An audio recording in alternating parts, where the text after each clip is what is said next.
patience. So I apologize to those of you who were at the MNLP, because 2/3 of this was my MNLP talk. The middle third is not. That's because it's kind of hard to generate talks on the fly. So what I'm going to talk about is work has to do with basically connecting words, text to other forms of knowledge, trying to interpret it in a variety of ways. This is work involving many people at Google, both in Mountain View in New York. But I want to call out specifically a few who kind of did some of the experiments and some particular data sets that I'm showing here. Rahul Gupta and Neil Lau, who work on sort of information extraction, in particular relation extraction work. Marta Sens, who works on coreference. And Amar Subramania, who was sort of my kind of essentially second in command in all things to do with language understanding in Mountain View. There's also some of the work that I'll talk about in the middle was work we did with William Cohen at CMU. So I'm going to start with an example, and again, sorry those of you who are at MNLP, but I'll kind of maybe try to say some different things about it. So it turns out that I'm like a fanatic modern jazz listener, and Dave Holland is one of my favorite musicians ever. So if you type that query, Dave Holland albums, to Google today, you get a kind of interesting experience, right? Rather than getting just these links here, which are very useful links, like his own page, Amazon, where you can buy stuff, and this Wikipedia page, you also get two other things. You get this carousel at the top, which is a sort of a pictorial representation of some of these albums. By the way, one of the his earliest recordings is the one on the left there. It's 40 years old, sorry. Conference of the Birds, and if you've never listened to Conference of the Birds, you have to. And everything else there is very good, but that one is like one for the ages. And also this thing called a knowledge panel at that end, which is a bunch of information. It includes a little bit of an extract from the Wikipedia page in this case, and a bunch of attributes like birth date and groups that he's been involved in, and some movies that he's been in, and so on. And that information comes from essentially an extension of Freebase.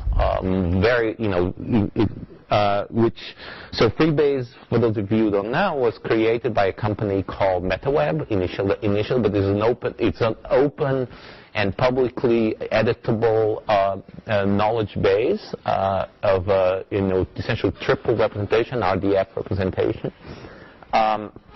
And the company was acquired by Google around 3 years ago, and they have been working within Google to develop this type of explicit representation of factual knowledge, which has the benefit over search results that it can be curated, and therefore it can be highly accurate, but of course requires work to maintain that accuracy. So this is a great experience. So I want to know something more specific, not any album, but the ones with Eric Harland. And I'm unhappy in the sense that I don't get that great experience. In the ideal world, I would get just like, just the same carousel, but just the albums with Eric Harland, which there are 3 of them, I think. And maybe 4. So I can't remember exactly. So what you get instead is the usual search results. Now, so we have this contrast, right, where on one hand you have this knowledge structure that you can interpret certain queries against, but in some cases we fail to do that. And it could be for a variety of reasons. It could be that there's a more complex query and that we don't quite know how to interpret it, and there's some truth to that. because people can say these kinds of things in many different ways. They might not say it grammatically. In a nice grammatical noun phrase, they could say something like Dave Holland, Eric Harlan albums. In fact, it's typically what they would say, right? Or even Holland, Harlan albums, something like that. Anyway, but there are some such results, and in fact, the mentions of an album just issued in September with the, maybe accidentally unfortunate name, which I like this meaning of the word a lot, though, because it's a great album. It's also the name of the band that they're playing. They've been touring the world, and if they come to the neighborhood, you should go and listen. And there's also this search result there, which actually turns out, if you go to it, it's a nice piece of text from Dave Holland's own website. And this text has a lot of information you want. So we couldn't quite answer the question, but this first search result has the answer, actually, turns out. Or a answer. Prism is an album released in that date, October 3rd, I guess. I thought it was in September, but never mind. Yeah, sorry? September 3rd. September 3rd. I can't read the dates anymore. And you can read the stuff and say, yeah, this is an album that involves Dave Holland and Eric Harlan and a couple of two other musicians. And so you can actually do something more. You can say, well, I have that text, and I can run it through some analysis machinery, and this is actual output from a system that we have at Google.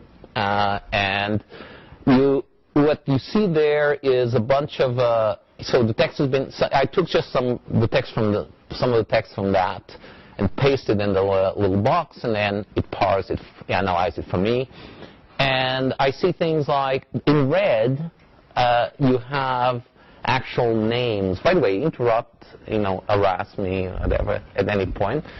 Are people names. So it turns out that this version of the system does some variety of things, including some name entity classification into the infamous per-loc-org, etc. And Dave Holland, it recognizes in red the things that he thinks are people, in blue things that like organization-like, and in brown things he doesn't quite know what they are, but they are none of the above. And so you see that I did not terrible analysis of that. And also it is able to recognize that this Dave Holland, mentioned as Dave. Oh, it did co-reference, right? So it's Dave Holland, Dave, and he are all mentions of that particular person, Dave Holland, who's actually in the if you see there the freebase MID as that's the ID, the key, unique key for that entity, that guy, Dave Holland, born in Wolverhampton in whenever, in freebase. And we also can see that equally for Eric Harland that and that's again correct a co-reference to that. So we did a bunch of we did document co-reference. We did link, entity linking to the appropriate knowledge graph. And so we are on our way to say, well, we can sort of read that text a little bit. We could maybe extract some stuff out of it. So what we really want is to know this, right? That there's album Prism, and that album has as artists. Artist is a particular. So recordings, musical recordings, have a particular kind of type in Freebase, and one of the attributes of the type is artist. Is an artist that played in that recording. There's some kind of weird things about it that I won't go into, but generally, what I would like to know is if I had that query, I should be able to somehow connect, say, albums with Eric Harland. I should say, well, these guys are artists in that album, so that is a good answer to my query. And notice, by the way, that, and I won't go into a lot of detail that today, but there's a sort of an interesting question of, how can I take a query like the one before and analyze it so that I could hypothesize that meant one possible meaning for that query was I want an album where, so that's a musical recording. I need to know that synonym, album is a sort of synonym of that, at least in this context.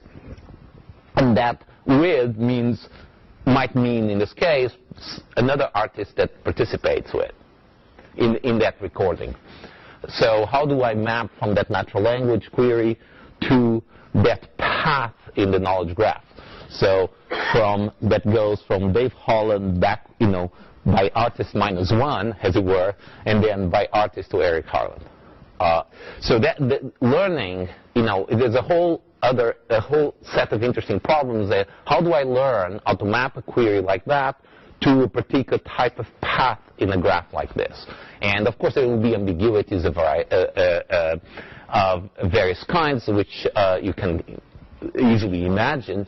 There's been a bunch of work recently in this area, work by people like Luc Zettelmoyer's group and Percy Liang's group and Alexander Yates, of course Ray Mooney. There's been but the specific case where, the people who have been doing this against freebase in particular recently, there's a really nice, two nice papers at the MNLP, one led by Jonathan Brandt, and the other one by Tom Kwiatkowski, both on doing interpretation of queries of that kind against freebase directly, learning how to do that. So now the reality, so that's what I would like to do, but there are a few kind of things getting in the way, and this gets to the practicalities as matter. So you read these papers, these beautiful papers that you, at the MLP, you really like them, and then you start thinking about the reality of these problems, and they get a little bit more challenging for reasons that sometimes are not obvious when if you're not trying to do this for a living, as it were. So there are good news here. So, for instance, there's this thing in blue there, Fender Rhodes, and they will actually get it right? It's it's this company that builds these particular kinds of electronic pianos. That's pretty good. And by the way, Craig Taborn is amazing. These guys are all amazing. But Craig Taborn, the guy who plays the piano and Fender Rhodes, is just out of this world. Yeah. So to be clear, Fender Rhodes being conjoined with piano. Sorry? With the Fender Rhodes here being conjoined with piano. No, yeah. Should no, I know. But the point is, what I'm saying is, some entities we get right, but we will see some things that we get wrong, or at least don't get. And then there's Prism. It's marked there, but we can actually, it turns out we cannot disambiguate it. And the reason is, because you'll see a reason for that in a minute. So, Prism is a very generic term. There are many things in the world called prism, generic concept of a prism, but there are multiple musical bands and recordings called prism, as it turns out. The prism in other contexts. There's, prism is there are probably 17 companies called Prism, or at least with aliases like that. So if you go to Freebase and look for the prism, the recording, it exists. But it has pretty much no information at all. So I don't know who put it there, but whatever they did a really terrible job. So for instance, it says that the only artist in it is Dave Holland, and nothing else. It doesn't say anything about genre. It has a release date, is an album, but there's very little information to go on. So if I am an entity linking system that is looking at a record like that and say, is this what is meant in this context? I have terribly little amount of, the information I have to go on is very, very little. You might argue that there's just enough for us to link it, But our entity linking system, which you can see in action in public, and I'll tell you how in a minute, is a little bit more conservative. It errs on the side of precision rather than recall. So, by the way, a few weeks ago, we released a very large, the annotation of the whole of ClueWeb 9. For those of you who've heard of ClueWeb 9, is a very large web IR data set that is curated at CMU. And we will release the entity linking annotation of ClueWeb 9, where we use our in-house entity linker, set an even higher precision threshold to mark as much as we could as of the entity mentions there, and link them to Freebase. It's kind of like it's a very large data set. It's noisy, of course. We made mistakes, but I think there was an interesting paper that Sumin Chakrabarti did this study where he has an entity linking system that does some kind of really clever joint inference, and he recently compared its results on some of ClueWeb text, and what he found is basically that the mistakes, the disagreements, ours is way. It's basically set at the much higher. We could have set our threshold much lower and still have precision comparable to his and increase recall a lot. So our point in the precision recall curve is pretty high, which is nice to hear. Anyway, but the point is, in this situation, we are not sufficiently confident to decide that this is what's referred to. And this is kind of a very important problem in this whole area of linking, queries to text into knowledge bases, which is that often the information in the knowledge base is way behind. Can I have a detailed question? Yes, sure. So you said that you failed to link the two. If you could bring up that next panel. Yeah. So one of the contradictions I noticed is that on the Dave Holland webpage, the release date is 9/3. Yes. It says 9/2. Would details like that contribute to the lack of confidence? Or? Well, it wouldn't help, but that would be not maybe one of the most significant features. I think basically we don't know anything about this thing. You only know, we know this connection with Dave Holland. Maybe that would have been enough, but certainly it wasn't. It turns out it wasn't enough. You also know it's an album. Yeah, but there are other albums called Prism. By the rock band from Seattle, right? The point is not that our system is perfect. That these are problems you have to face when you're trying to do this kind of interpretation, which is that I tried this example because I wanted to see how well we can do these things, and found that we went some way, but we couldn't go all the way because there's missing information. And the point I want to make is that however good your knowledge base is, it's always going to lag the world. And however much resources the community and companies put into in curating these knowledge bases, they're always going to be, so think about people, for instance, one example is people die all the time, unfortunately. And what happens is that for very famous people, the Freebase and the Wikipedia are updated like instantly. For people that are like not so famous but they still have a record, it might take 3 weeks. Sorry? Yeah, well, it's a long tail, right? So the kind of this sort of nice, cozy hypothesis, right, that you can. If you have the knowledge in a knowledge base like this, you can use it to answer queries, search queries very accurately.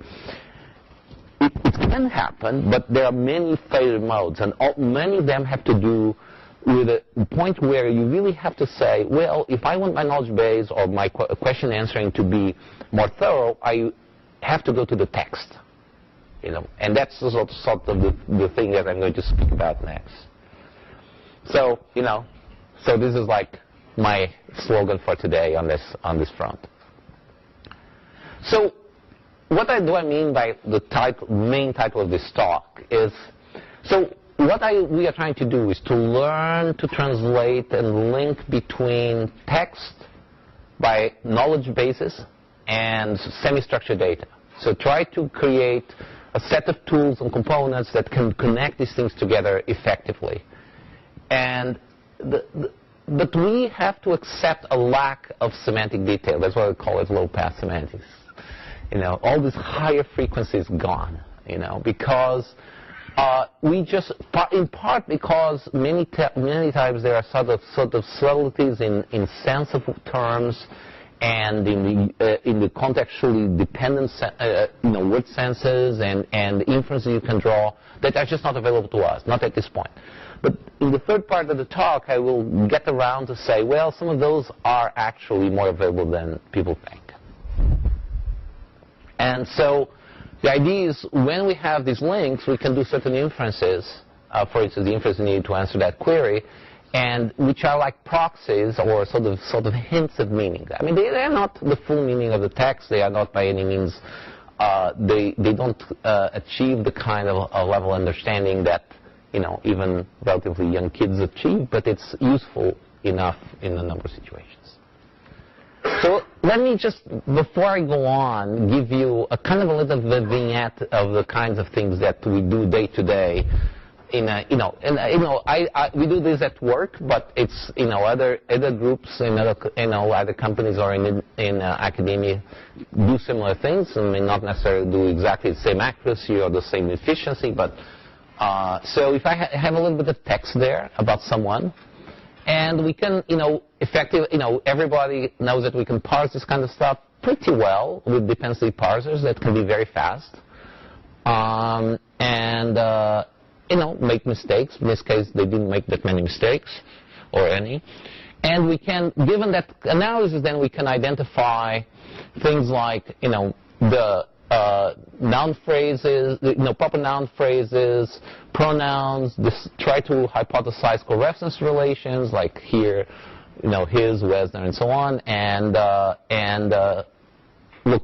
identify also things that look like locations, and then catalog what the main things talked about in this passage. Wesner, and we think he's masculine because we know that Eric tends to be a male name, and so on and so forth. So if you can combine many pieces of information, many of you know this, to achieve a fairly useful level of analysis, which doesn't mean that we don't make mistakes. We make lots of mistakes. For example, if this said Eric Wesner, we'll talk about this tomorrow, the Wesner parents were from Poland, and it said something like, and people, it was believed that he was born and raised in Laval, in North Carolina. In fact, he was born in Kenya. And so if that said, that we would still think probably our extraction mechanism will not realize that. Or maybe not. Because most of the techniques for extraction we're using today are not sensitive to context in the right way, to proposition, in particular indicators of factivity. Is this a factual statement or not? Things we need to work on. Doesn't mean. So one more point on this is the type of extraction that a lot of teams are doing today is basically look at patterns, either surface patterns like this one, or parse patterns like that one, that link phrases in the text and in various learning mechanisms, one of which I'll describe in a moment, to infer which of these paths in the types of paths in the parse tree, say, are indicative of certain relations in say, the knowledge base. So in this case, the relation I'm interested in is a relation for birthplace, or place of birth. Sorry. And those are two patterns that are indicative of that. So it would allow us to know where this guy was born. So one point I want to make, and this is a point that I would not make except that there have been papers published, and that poorly reviewed papers published, I would say, that claim that this doesn't matter. And so I'm going to give some data to show otherwise. So it has been argued that to do this kind of extraction, this pattern-based extraction, text patterns are enough, essentially regular expressions on steroids. Maybe with some parts of speech tagging, but that's all. So we did an experiment. We had a bunch of relations that we were interested in.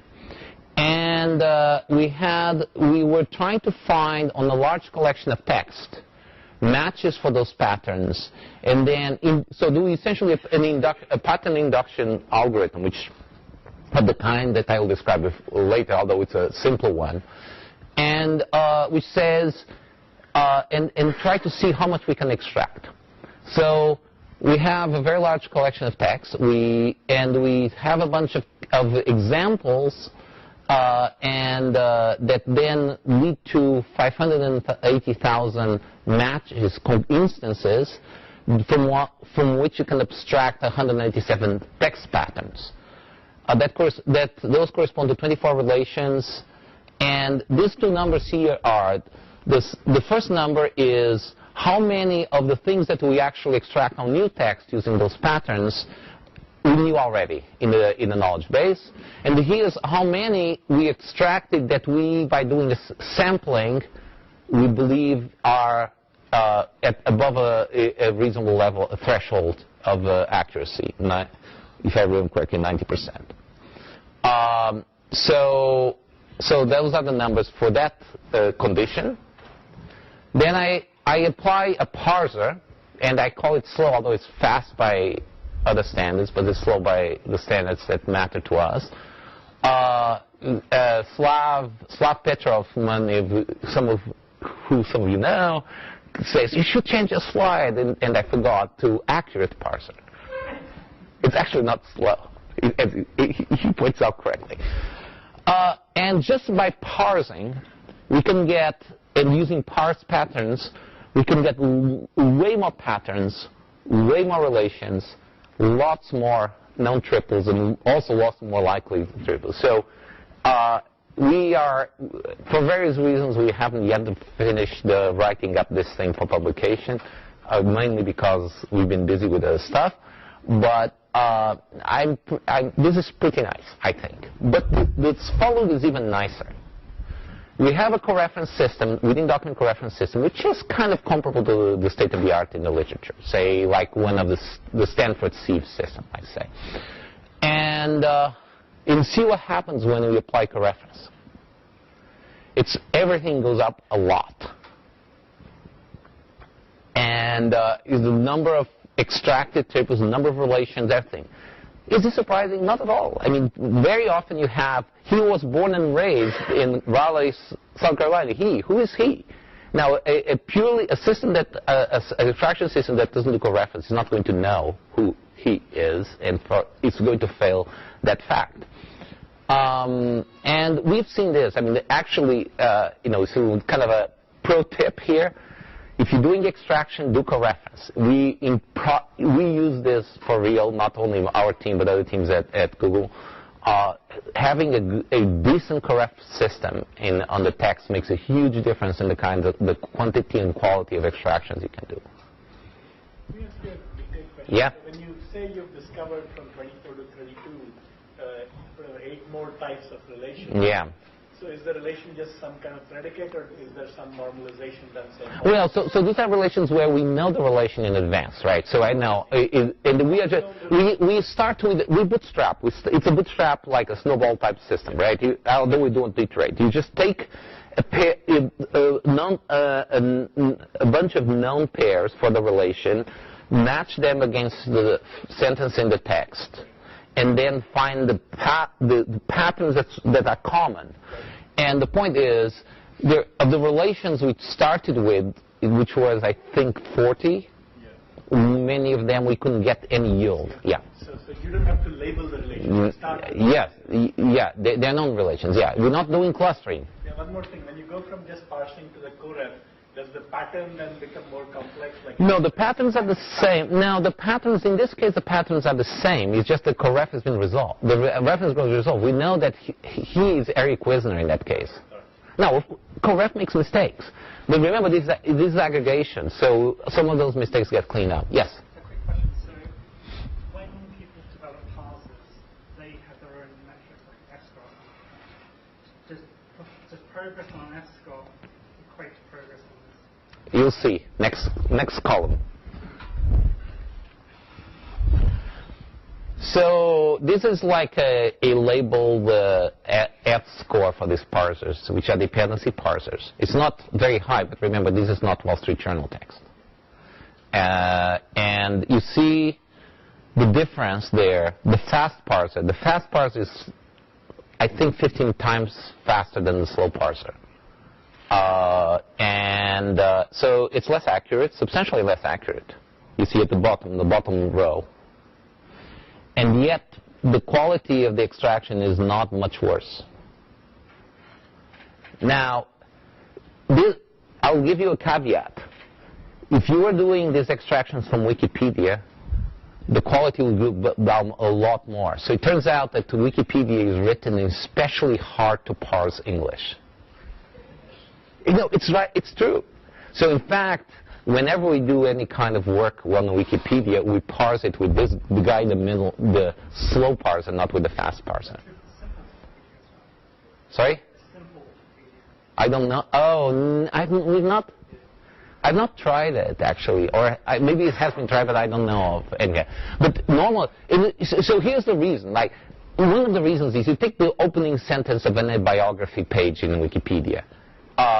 So-and-so, and then open paren, a long parenthetical, born on Germany, whenever, 18 whatever, died, Princeton, New Jersey, 1950, no, this is Einstein, right? I don't remember the exact dates. You know, big parentheses. And then a long sequence of positives, scientist, you know, whatever, and so you have very complex positive parenthetical constructions that are things that are totally against the Wall Street Journal style. So, I mean, much that I love the Penn Tree Bank, I must say that it's just it's caused a lot of problems downstream that we're trying to fix by getting a lot more data annotated. But that's, you know, that's okay. You have to start somewhere. Sorry? What? No, I don't. I love it. I mean, we couldn't have started without it. But, you know, actually the lesson is a different one. Right? The lesson is the paper, so whenever you move from what you see in the papers, the research papers, not what we see in the Wall Street Journal, that's a different problem, and to actually using these things for real purposes, you have to be prepared to, you know, big surprises. And I don't think people realize how big the surprises are and how much work you might need to do to deal with those surprises. So one thing, so anyway, so that was like the setting about, so we need to read, given that the knowledge bases are always incomplete, we need to read them. And we like to learn how to read them. So one of the things I did talk of some work which is little, you know, is a couple of years old. The published version is a couple of years old. We'll continue to work on this.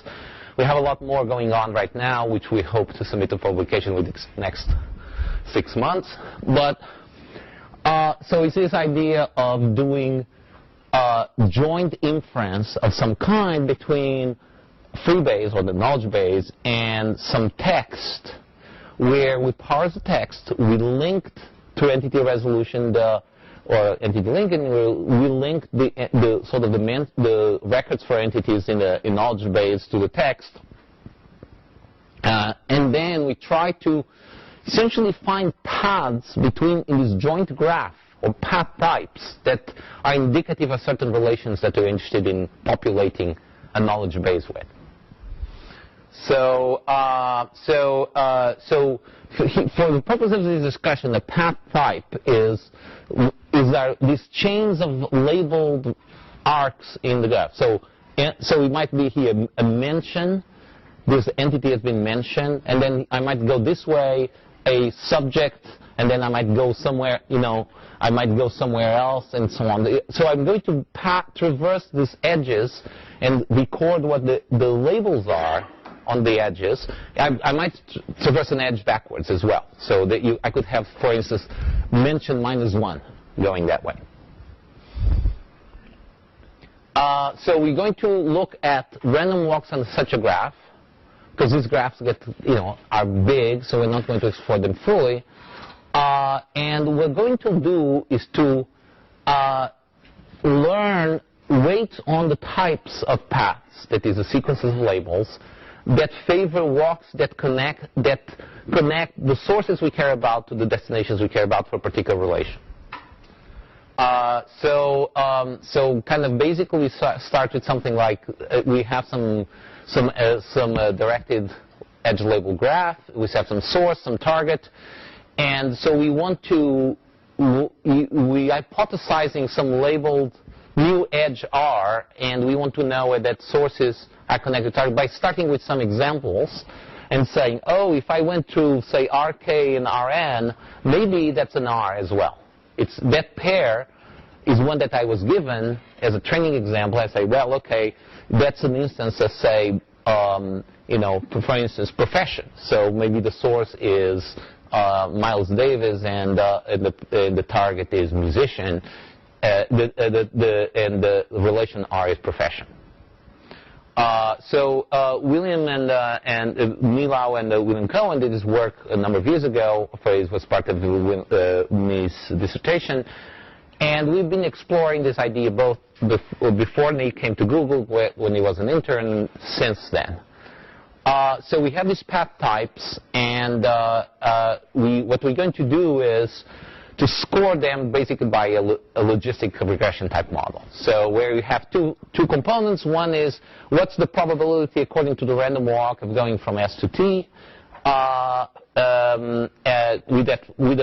the label sequence is that label sequence, intended label sequence pi, and then there's a parameter theta, which is just a weight on that, and we're just going to train these things from. We'll do some feature selection as well that I won't go into, and train these by regularized logistic regression. So the idea is I want to favor. This is basically learning a very simple kind of logic program. This says, I find R if I went through R1, R2, Rn. It's a kind of essentially a bunch of binary, a very particular kind of form clause. So, okay. Yeah. So essence here, the endpoints? Yes. Yeah. So you can have features that look at the entire path. So you normalize your... No, we don't. The features here are just this label sequence. Actually, nowadays we do something a bit more than that, but that's not yet. Is not in these results. I'm just trying to figure out in that proportionality, what do you normalize by? So what sums to one? Is it all the paths from S to every possible point that it can get to? You mean? Let's see if I can say what you were asking me. Oh, sorry. Yeah, this one. No, this is not. I'm just taking that probability. So is the probability? Oh, yes, I see what you mean. So is the probability that I will reach T from S, given starting at S, what's the probability I will get to T by a path labeled pi, where's my intended path? So it's conditional. So adds over all the places I could get to. Right?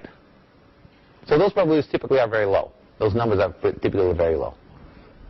Those P's. So the path is not decomposed across R, and this is no. On S. No, the whole path is the feature here. Right, exactly. Yeah. So I mean, basically, you very rapidly become too sparse. So you restrict the path to be length 3 or 4. Also, it's computationally. So let me just move on.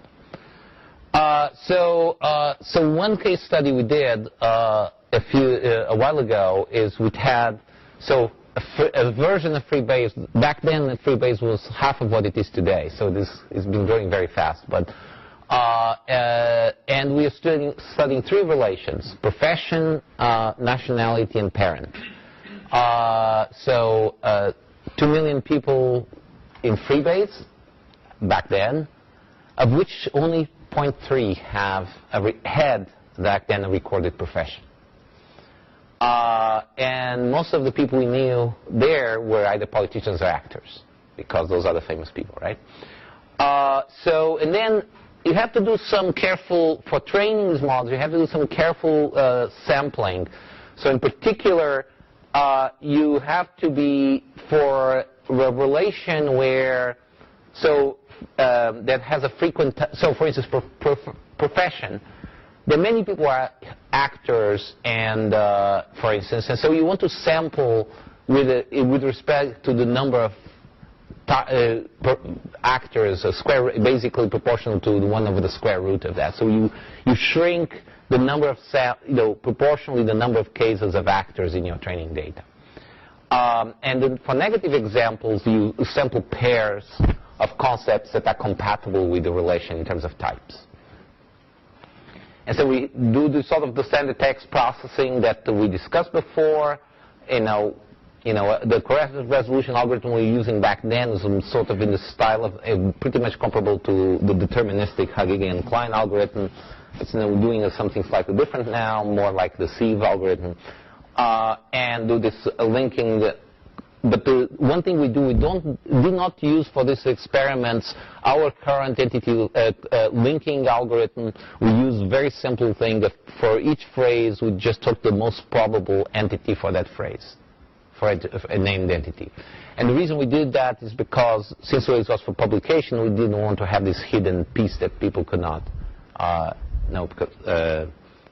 replicate. And so we can do the linking that we talked about. So, and then we just had to take the relations we are interested in, and we find all the web pages that have the appropriate concepts in the relations we are interested in, which is in this case 60 million web pages, which are dominated by frequent concepts, as you might imagine. Like Barack Obama occurs a lot in those web pages. So we again sample the sentences. So we just generate a graph of this form, which is very large. It's 2 billion nodes, 5 billion edges. And you applied an algorithm along those lines, which required to do some parallel processing by breaking the data. So basically the kinds of queries. A query here is a particular pair of entities that we know are truly in the set and in the relation.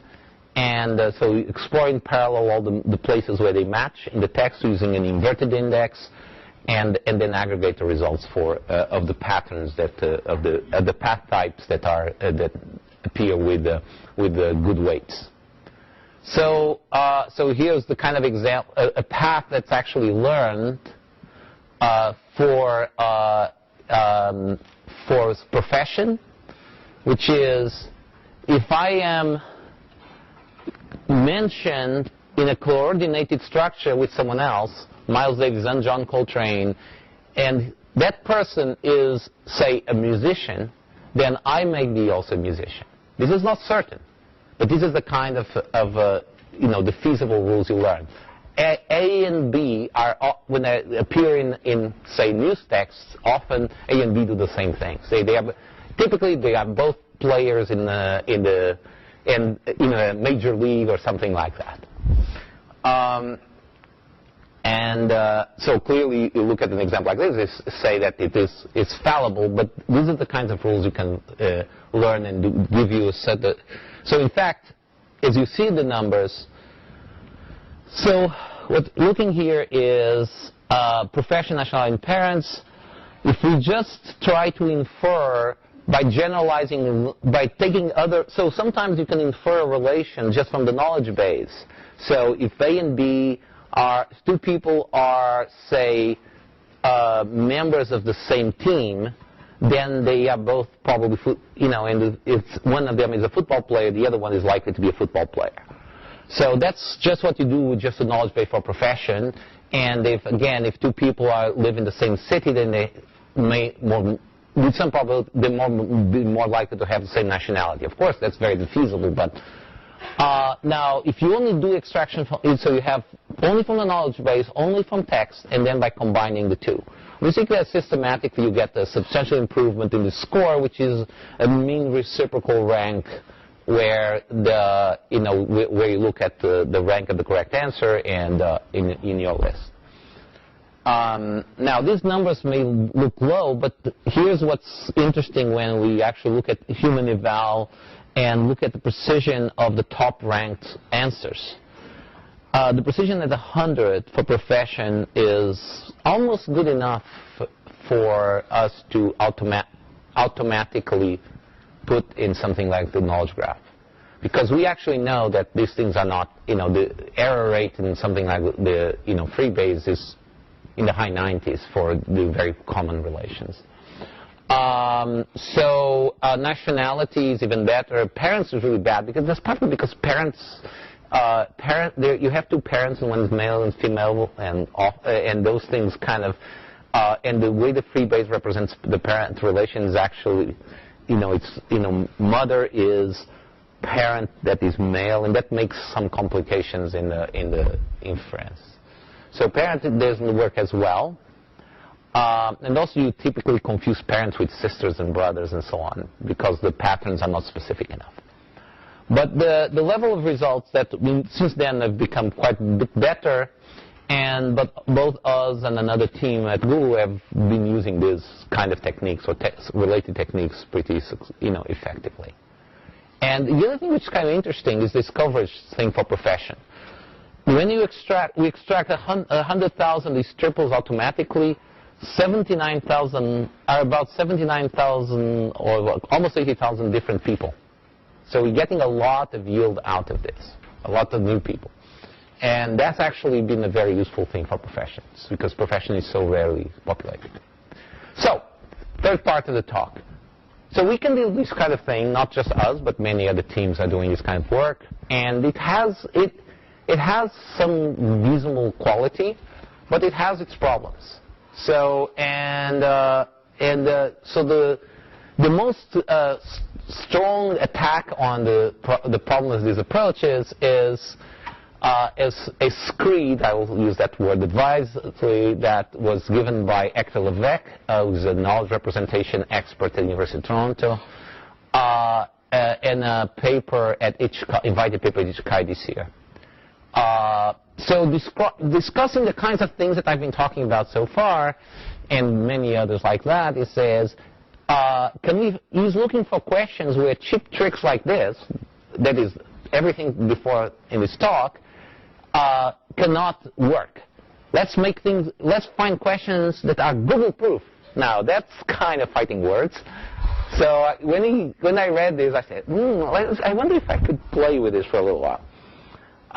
And then he goes on to say, later on the paper, okay, there's a right way to do this, right? Not this wrong way, these cheap tricks, but the right way is we have a knowledge base. Well, we have one too, but it's not as smart as yours. Use procedures that operate on this, the reasoning.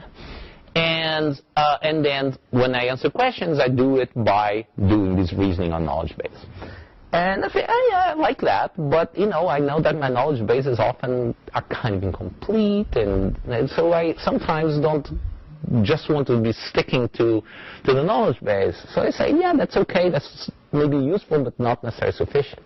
Anyway, so what he goes on to say is, here are the Google-proof questions. These are these famous Winograd schemas. So you look at something like that, Joan makes sure that to thank Susan for all the help she had given. Who had given the help?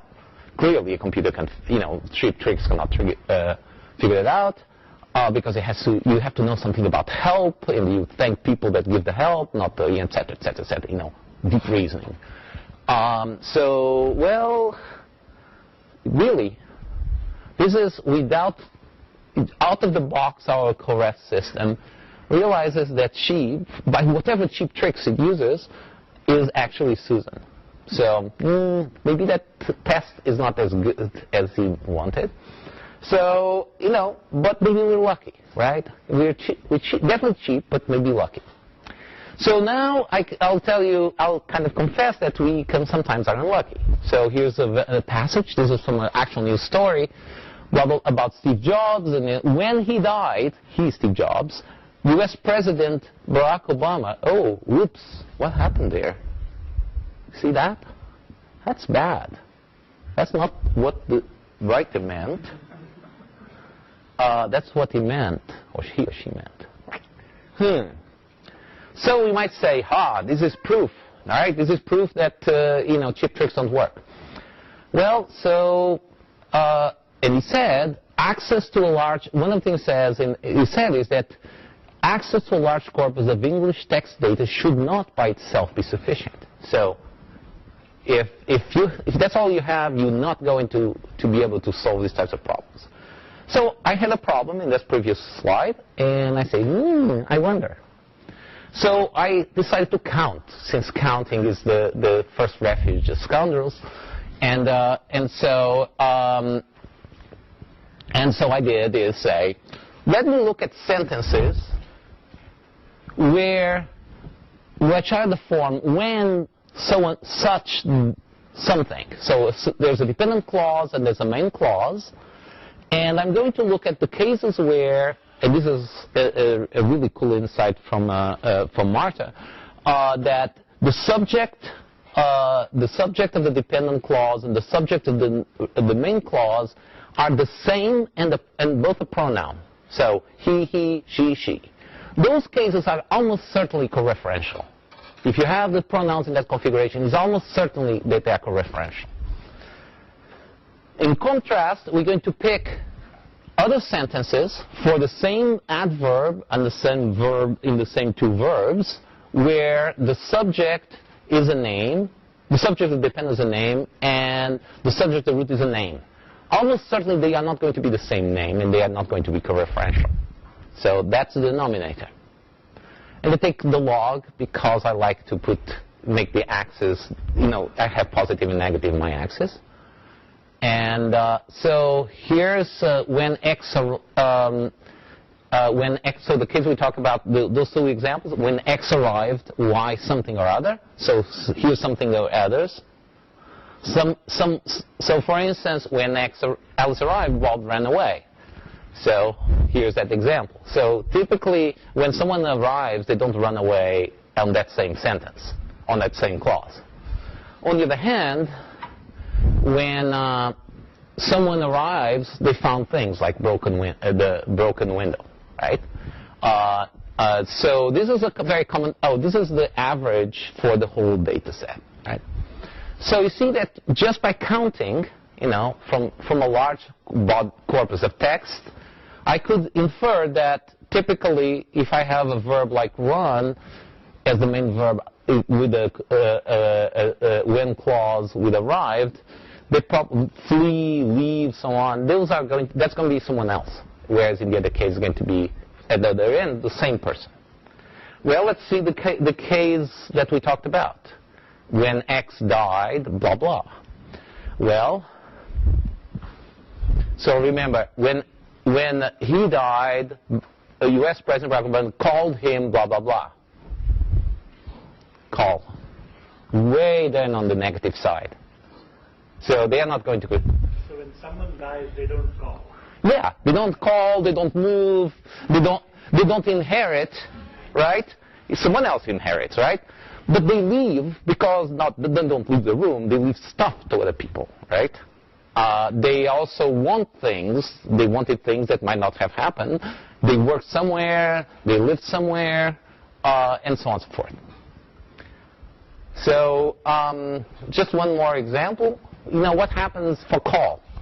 So there's kind of a bias, and it's actually interesting to see what's on the right there. On the left here, so die is kind of pretty negative as we wanted, and so that's the case at hand in that particular case. And then on the right side is that all these things, what happened is when he discovered, he called, and then call is an ambiguous verb. It could be he called. When he discovered the fire, he called the fire brigade. This is not call someone something, but just to call someone like in call on the phone. And we're not capturing those ambiguities here. It is very simple counting. We're just putting up with them. Final one, which is I really like this, is when X something, they said. And what's the somethings with high probability are basically perception verbs. They learned something, they found something, they looked at something, they heard something, they see something. Just like, you almost could say from this, you almost could cluster perception verbs up, which is kind of pretty cool. You have speech verbs at the left. Sorry? You have speech verbs at the left. Yes, that's right. X is doing something and Y is replying. Yeah. This is a lot. This is just these experiments took us a couple of weeks, and then Rahul, who was doing a lot of the data grinding with the sort of using some of the information pattern information extraction machinery we have, went to India to get married, and so we stopped until he gets back. But this is like a pretty tasty data set. So just kind of finish, otherwise run out of time here. So some very high-level thoughts on this. So one thing when people talk about knowledge bases versus text, they kind of think that they are two different things. But so my view on all of this is that knowledge bases is just text with funny brackets. It's a machine-readable encyclopedia basically. And encyclopedia is a very useful piece of contain lots of useful information. And clearly, when we are reading, we might have to go and look at the term and go and check it, go to a reference work, a dictionary encyclopedia, to figure out what the term is. So that's what our machines are trying to do, right? When you're doing this linking, you're just saying what is this? Even when you're doing word senses ambiguation, same thing. So we should think about linkage between knowledge sources in general as the primary operation. The fact that that knowledge source is written in, say, RDF and the other one is written in Wikipediaese, it's just an accident of history. The second one which is more addressing Hector, who I respect, is a really, really smart guy, is there's a lot of overeducated introspection in this field. The claim, for instance, with respect to those Winograd schemas, that you need to do deep reasoning. By the way, there's some really cool psycholinguistics on this by Andy Kaler and Hannah Rode, which on this sort of on the discourse coherence and the incoherence, which suggests that people do some of these things extremely quickly and automatically, which to me makes me doubt that they are doing some very deep reasoning. And in fact, doing this experiment was, even start thinking about this experiment, which was inspired by reading their work. And I want to, go deeper in that. And so the final one is this idea that once you can read a little bit, even imperfectly, by having a stack of, relatively well-functioning pieces of text analysis, you can start doing a little bit better. The fact that we could do that reading by parsing the text, we could do those counts, then help us to do better coreference. And we see this all the time now.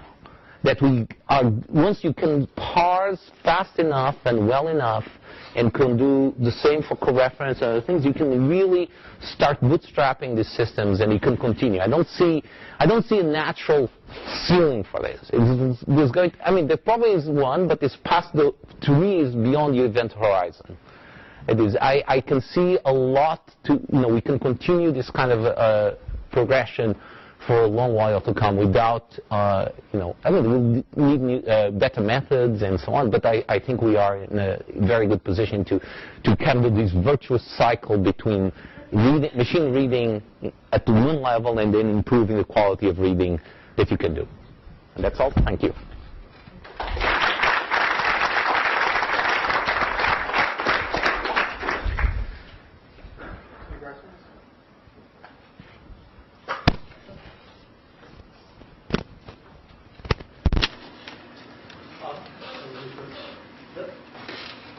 The first first bullet kind of makes my head hurt a little bit, because when we think of taking all this knowledge that's out in the world and trying to extract facts so that we can use them to either show to people or for some downstream application, I've always thought of it exactly the opposite way, which is whether you have a knowledge base here and a text here, you want to say that there's some commonality between them.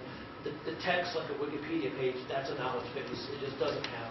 As you say, with the brackets, I'm saying text is a knowledge base without the brackets, and we do all this NLP, and we want to go in and put all these brackets around so that we can convert all of this multilingual, informal form, all these different kind of text into something that can then be handed off to something downstream from it, abstract of all the linguistic artifacts. So to say everything is text, I think text is kind of a big mess, whereas the brackets sort of add structure to the text.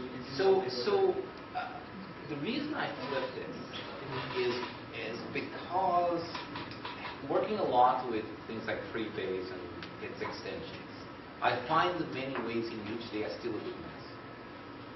And in particular, there's a lot of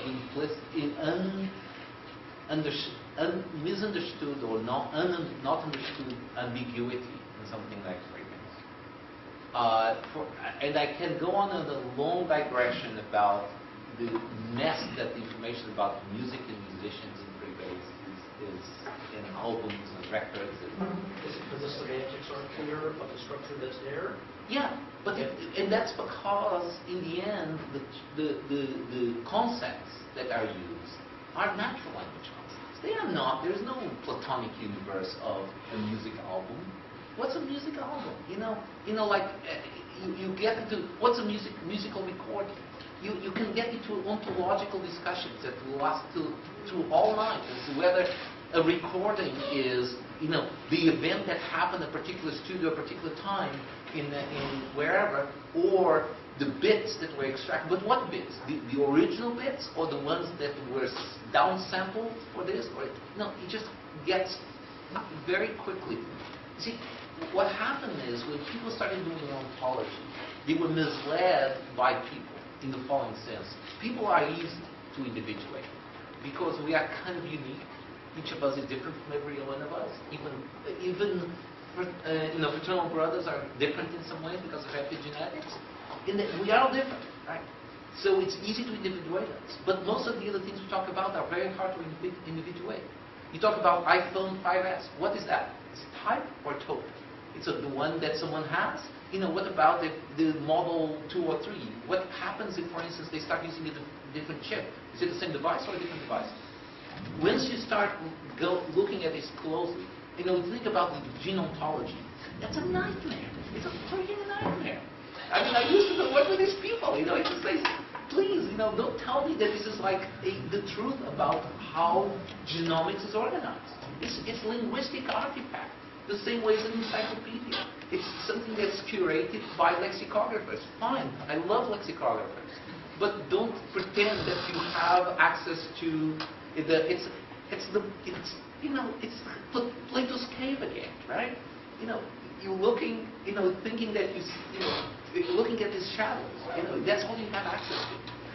So anyway, that's my tirade against ontology as absolute truth. Sorry.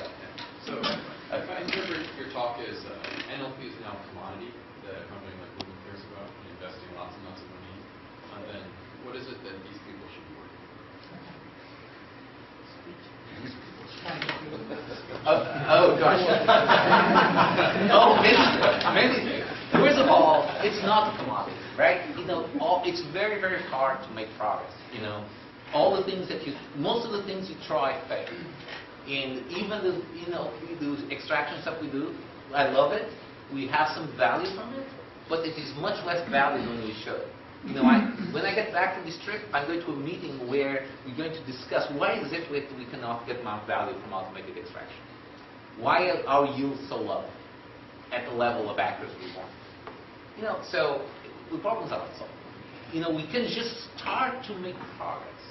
It is the difference. The difference is not, the problems are solved. The difference is we're making enough progress and making enough things possible that enlightened funders are willing to give us some support.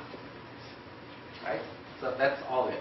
And then what do you work on? I mean, there's so many things. I mean, all the range from, language in its varied forms, whether it's being spoken language or social media text, which is totally different from this text. You think it's hard, it's hard enough to parse Wikipedia. Well, you think about tweets, Miles sitting next to you. Knows all about that. We're just at the very beginning. It's just at the beginning where we can start making progress. And the reason we can make progress is that we are willing to lower our sights. If some team that is looking at the output from our pipeline says, oh, well, there's all these parse trees and all this correct stuff, I don't care about that. I just care about the parse of speech tags. Great. You can make something out of it. You can improve your product that way. I'm happy. I don't have pride of ownership. We provide a number of different levels of annotation. If people can use it in useful ways, and if they work with us to do cool things, I'm excited. So it's not a commodity in that sense. It's not like Oracle provides a commodity. So your final example here reminded me a little bit of your, I think it was around 2000, Formal Languages and Information Theory paper. Yeah. Together again, where you show, Chomsky says you can't distinguish this sentence, and then you show, well, if you have the right statistics, actually you can. Yeah. And so here is an example from Levesque. We can't answer this question, and now you have an answer. Well, actually, we can with the right kind of smart comment. So that's not very smart, huh? Well, Marx's insight about counting was good. Okay. The rest was good. So dumb counting, but good insight about the data. Yeah. So I guess I'm curious, what should Levesque's questions have been then? Or another way to ask that is, what do you think the limits are of these big corpus-based counting approaches? So here's what so this goes back to the discussion before about with the gentleman with the green shirt next to you, which is so when people talk about the difference between text and structured knowledge and knowledge bases, they're making the distinction that is not fundamental. They're making an accidental distinction. What I'm trying to say is the fact of the matter is the knowledge you need about what happens in the world is in that text for the most part. Not everything, right? There's perceptual stuff that is not rarely ever explicitly stated. But a lot of these, why is it the case that I can count so effectively and get that result? Is because the way people use language is coherent with the world. With now, does that mean that count will tell us everything about those particular verbs? Of course not. What I'm saying is that maybe that count tells us something interesting, and the other counts will tell us other interesting things. Because what those counts are doing is just summarizing sort of the sense of the text in the world, what people have said over decades or centuries about how the world is put together. And what people do with the knowledge base is just to kind of try to formalize a few of those things more directly. The same way as people do with a dictionary, where you have many sense entries for a word, is try to formalize and describe the set of the core distinctions about that word. I see no difference between they both useful exercises, but the raw data is there in the text. It's just that it has to be abstracted either by a machine or by a person.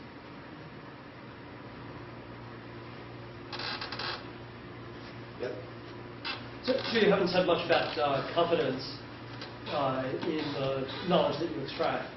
For example, you talked about this rather weak cue that says that two people who are in a conjunction tend to have the same profession. Yeah. And that's going to conflict with other things you extract from other places. Maybe you have some constraint that people only have one profession, but that's got to be a self-constraint also. No, it's clearly not the case, right? So yes, so that's actually a big issue with this all the extractor stuff. And one of the efforts that has been going on in another team that works with us is to try to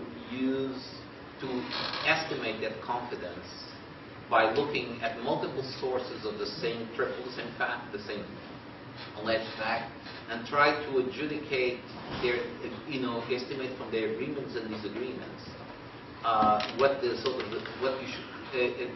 It's basic. It's actually very related to there's some people who work in biostatistics know this thing called latent class analysis, and it's basically a form of latent class analysis, which is something I've actually used separately when I was doing gene prediction with many sources of evidence about where the genes are on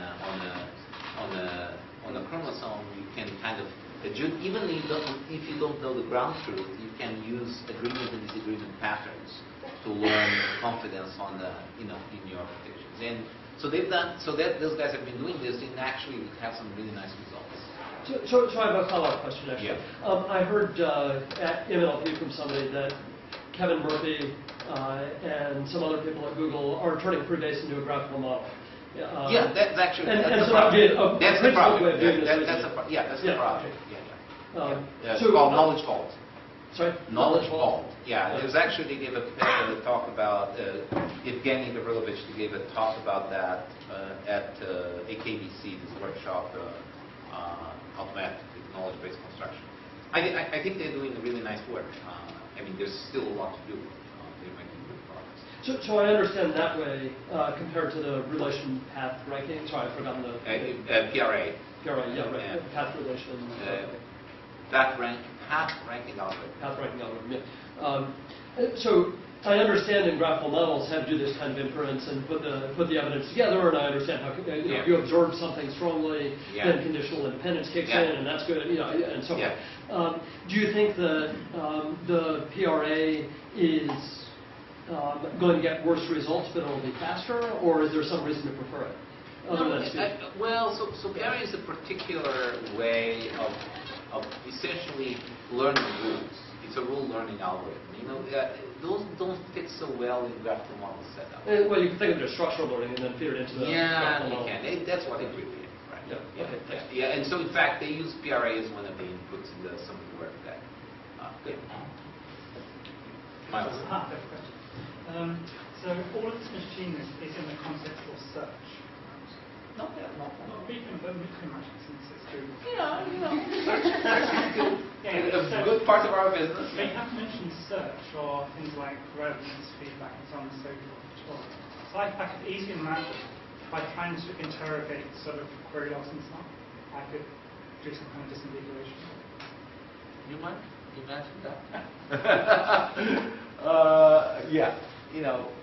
The interaction between IR and language analysis is one of the most challenging and interesting aspects of what we do. It's also one of the most proprietary things. So I can say is there are very interesting problems to work on there.